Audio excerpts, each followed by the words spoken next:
নমস্কার বন্ধুরা, আমি চুমকি আবারও চলে এসেছি নতুন একটা রেসিপি নিয়ে। তো আজকে আমার লাইফের খুব স্পেশাল দিন, সেই জন্য আজকে আমার মেয়ে একটা সারপ্রাইজ রেসিপি বানিয়ে আমাকে খাইছে। সেই রেসিপিটাই আজকে ও আপনাদের সাথে শেয়ার করবে। যদি কিছু ভুল হয় তার জন্য আমি আগে থেকে সবার কাছে ক্ষমা চেয়ে নিচ্ছি। তো আজকে আমার মায়ের জন্মদিন, তাই জন্য আমি একটা কেক বানাচ্ছি, কিন্তু এর মধ্যে কোনো দিচ্ছি না আটা বা ময়দা। আর তো চলো শুরু করা যাক।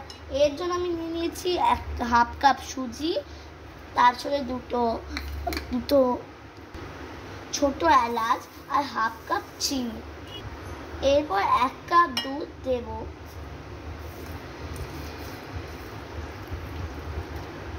তো এবার দুধটা দিয়ে আমি সবগুলোকে ভালো করে ম্যাশ করে মিক্সিতে পেস্ট করে নেবো, যাতে দাঁতে একটুও না লাগে। ও হ্যাঁ, আমি তো বলতেই ভুলে গেছিলাম, মিক্সিতে দেওয়ার আগে কিন্তু এর মধ্যে 1/3 বেকিং পাউডার আর 1/30 বেকিং সোডা দিয়ে দেবো। ছাঁকনিটা আমি দিলাম, আপনারা ডিরেক্টও দিতে পারেন। তো মিক্সিতে দেওয়ার ভুলবেন না, তাহলে কিন্তু একদম ভালো হবে না। তো এখানে আমি দিয়ে দিচ্ছি অল্প অল্প খোয়া ক্ষীর। আপনারা না দিতে পারেন, নো প্রবলেম, আমি জাস্ট দিলাম, তো দিয়ে দিলাম।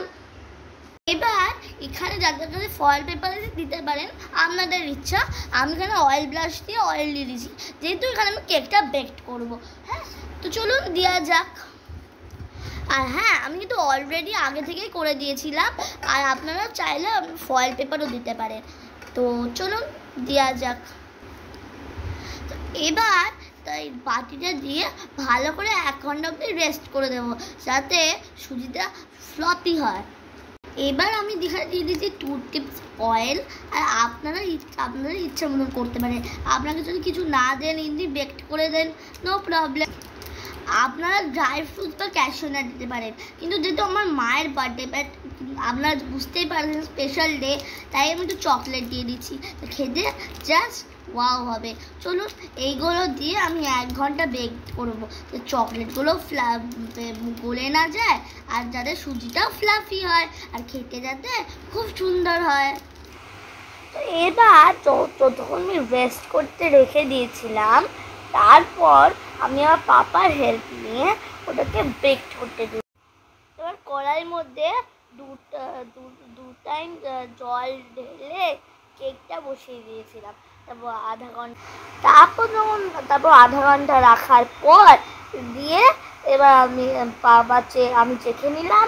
আর যখন কাঠিটা একটুও লাগছে না, তখন বুঝলাম কেকটা রেডি হয়ে গেছে। তো বাবা বললো একটু দাঁড়াও, একটু ভালো করে আর একটু বেক হোক, তাহলে কেকটা আরও ভালো লাগবে। আমি তাই জন্য ওয়েট করে গেলাম।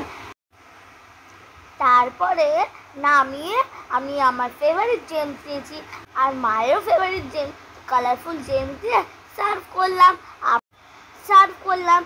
মা কেক কাট করে খেয়ে বললো, জাস্ট ওয়াও, আপনারাও ট্রাই করবেন, আর আমার এই সুন্দর কেকটা ট্রাই করবেন, করে জানাবেন আপনাদের কেমন লেগেছে। Bye bye.